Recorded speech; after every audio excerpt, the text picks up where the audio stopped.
joining, what's happened with, the amount of new kids that have gotten involved in the entire organization. Let me see if I can pull up this number here to give you some of the stats. The numbers are unbelievable of what you were sharing with everybody in the audience.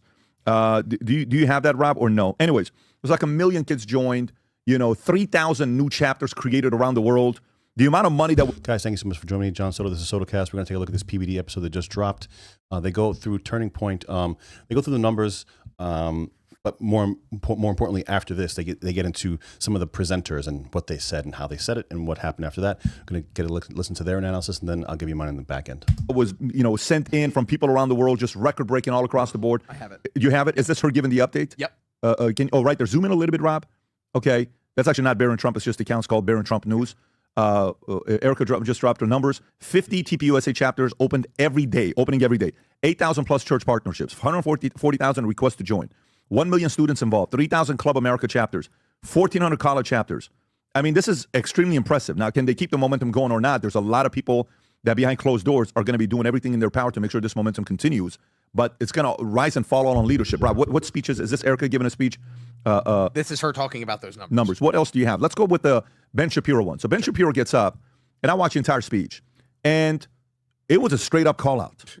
It wasn't like he came up, it was all intentional, it was all written, it was all clear, and it was targeted at mainly 3 people, but mainly 2 people, okay?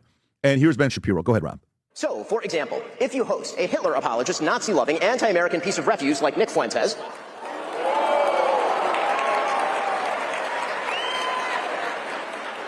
the Nick Fuentes who said that the vice president of the United States is a, quote, fat gay race traitor married to a Jeet. The person who said that Charlie Kirk was a, quote, retarded idiot. The person who said, and pardon my language here, it's his quote, that he, quote, took Turning Point USA and fucked it, and that's why it's filled with groypers. If you have that person on your show and you proceed to glaze him, you ought to own it. And here's why I don't get this. I don't get the argument. I don't get the side. I'm sure PBD and his guys will do a little bit of analysis, but I just wanted to get this point across.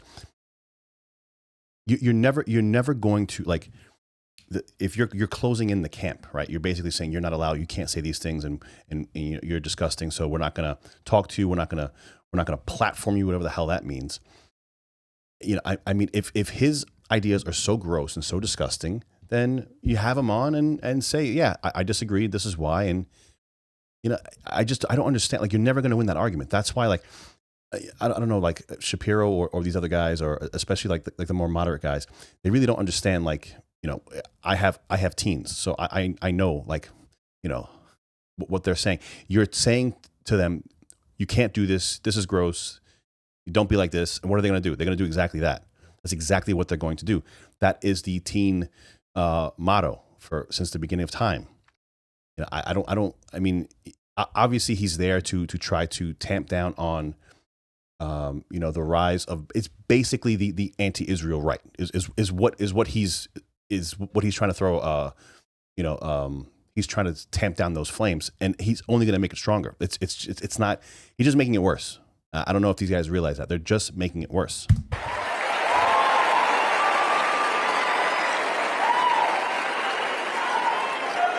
There is a reason that Charlie Kirk despised Nick Fuentes, and indeed even chided Dinesh D'Souza for debating him. He knew that Nick Fuentes is an evil troll, and that building him up is an act of moral imbecility. And that is precisely what Tucker Carlson did. He built Nick Fuentes up, and he ought to take responsibility for that, just as he ought to take responsibility for glazing pornographer and alleged sex trafficker Andrew Tate, or for mainstreaming fake historian and pseudo-Nazi apologist Daryl Cooper as America's best and most honest popular historian. Hosts are indeed responsible for the guests they choose and the questions they ask those guests.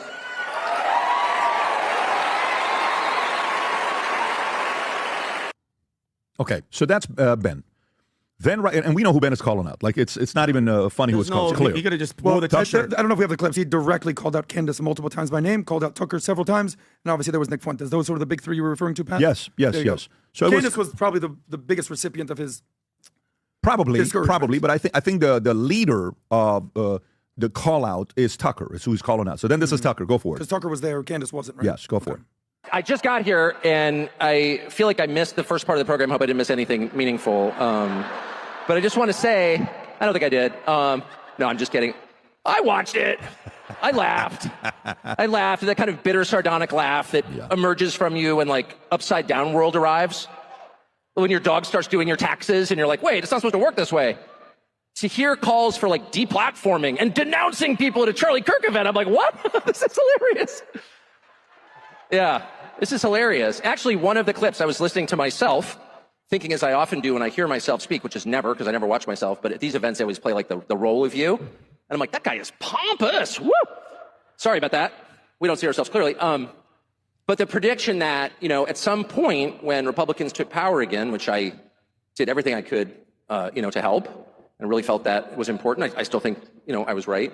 But I really thought that the impulse to deplatform people, or even to use the word platform as a verb, which it's not, it's a noun, don't steal my nouns, deplatform and denounce. Why haven't you denounced somebody else? The whole like Red Guard Cultural Revolution thing that we so hated and... Okay. Yeah, man.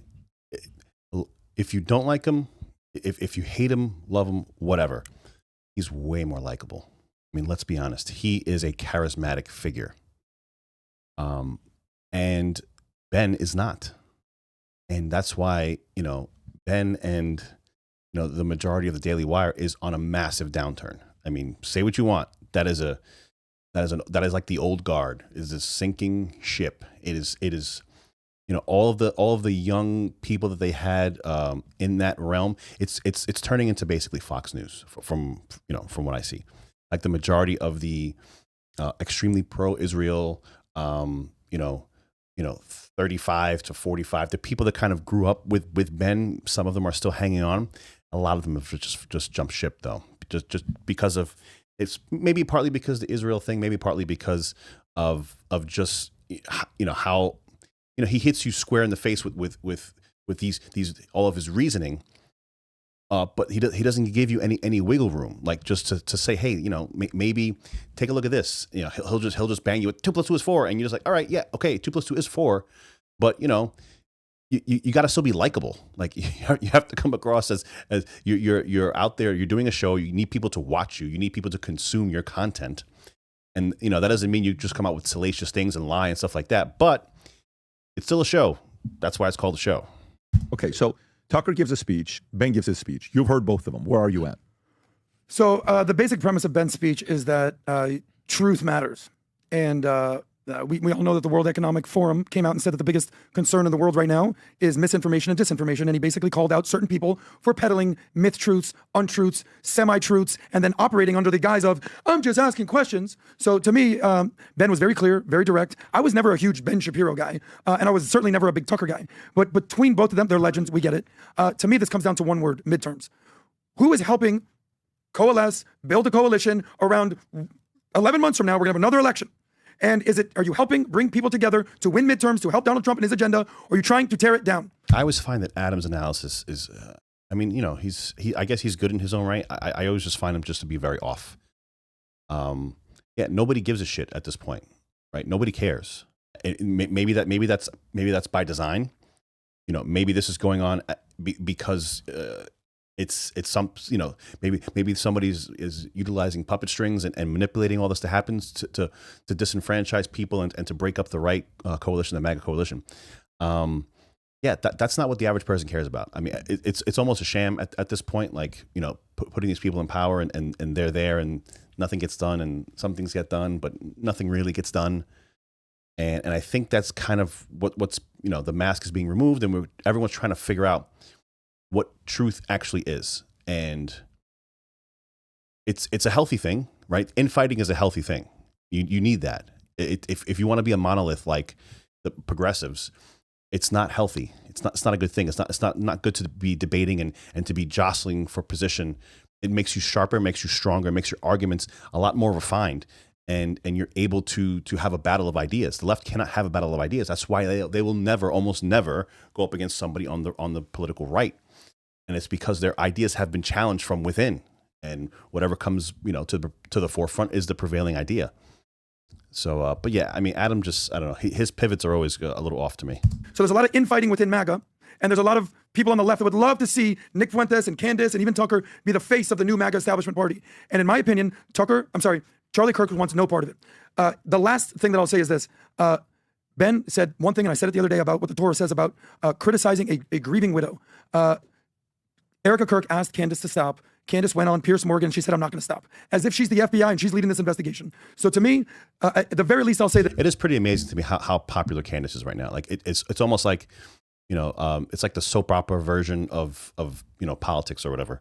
I don't really watch her. I don't particularly like it. That's not my style of things. I don't like crazy theories and things like that. I like trying to get more a fact base, and if questions need to be asked and answered, then that's fine. But that's not my that's not my forte. That's not my taste. Is Candice? Apparently, she's extremely popular, and whatever she's doing is working for her.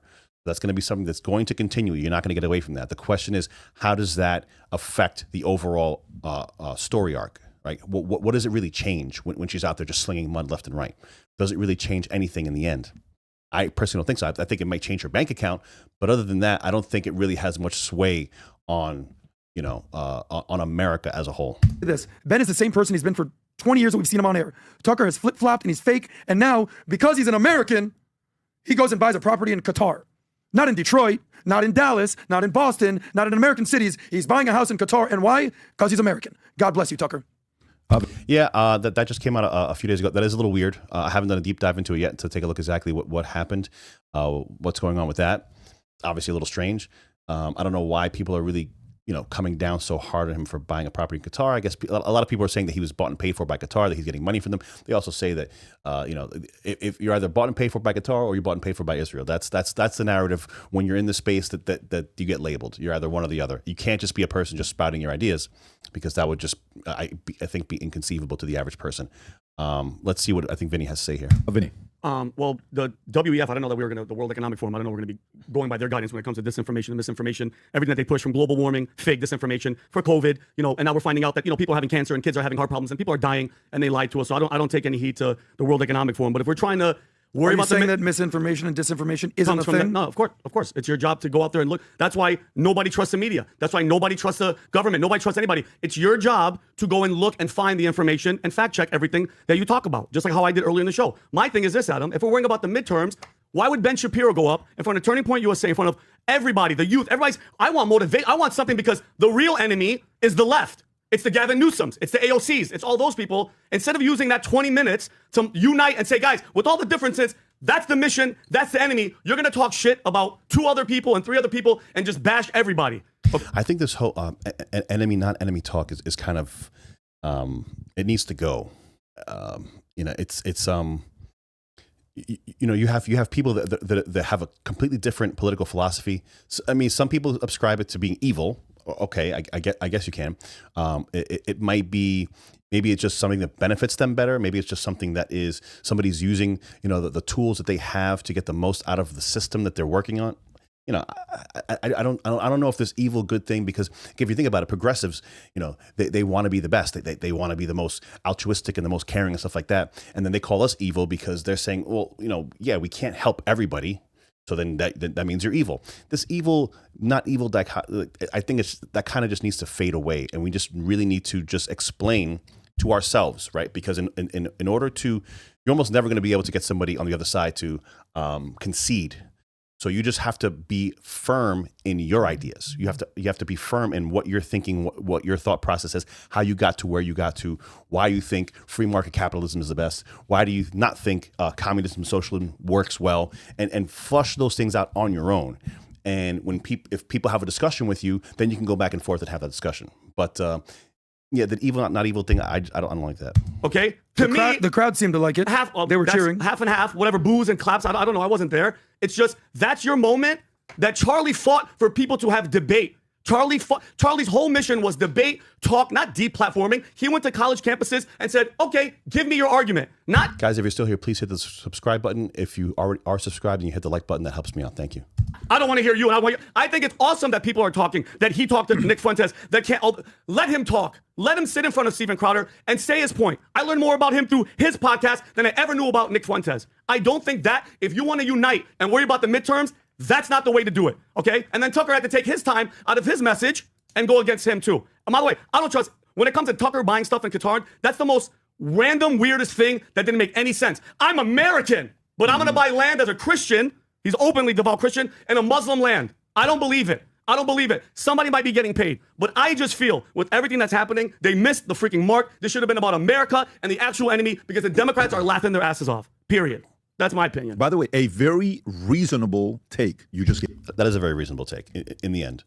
And that's why it almost seems manufactured. That's why it almost seems like, and it's hard to tell. It's hard to tell, is this happening because of the vacuum that was created by Charlie, that all of these top guys are just elbowing and jostling each other to try to get the top spot? That's why Candice is being so salacious and she's starting to get in on it. Then Tucker comes in with his anti-Israel, now pro-Qatar. And then you have, the Shapiro, which obviously we know what side he lands on. So you have all of these factions of the right that are, essentially somehow a coalition, but are very at odds. Like it is really weird. Like the fracturing of the political right it's astounding at this point.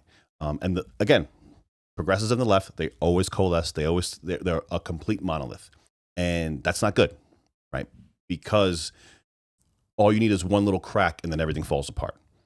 And that's why they don't debate and stuff like that. But ultimately, when you have a media apparatus that is all in the tank for the progressives, and the only way you can kind of get these little debates and these discussions like that are on platforms like this, on discussions like with PBD, it's an uphill battle still. Even still, it's an uphill battle. I understand that the vast majority of people are no longer consuming that type of content, the cable news and talking head shows like that. But a lot of people still are, and a lot of voting people still are, especially the older demographic. They are still deep seated into the Fox News, the CNNs, MSNBC, the CBS, ABC, CNB, all that stuff. They are in it to win it. They're gonna be passing along in the coming years. So now the question is, what's going to be the new MK Ultra? Or Project Mockingbird. The Project Mockingbird was a CIA operation that used the media to promulgate certain theories. So now, is this the new Mockingbird? Your algorithm. I talked about it before, that you just have to be cognizant that you are somewhat being controlled, right? The things that you're creating a feedback loop for yourself, and but yeah, it was kind of a shame that they just railed at each other, But that's kind of what happens to happen sometimes. It is what it is. It's not gonna really turn the tide much one way or the other. But that's what happens, guys. Thank you so much for joining me. 6283 Talk. If you want to follow me on the X, if you like this video, please share it. Think about sharing it. Hit the like button if you're already subscribed. If you're not subscribed, hit the subscribe button. Thank you guys so much. I'll see you again on the next video. Take care.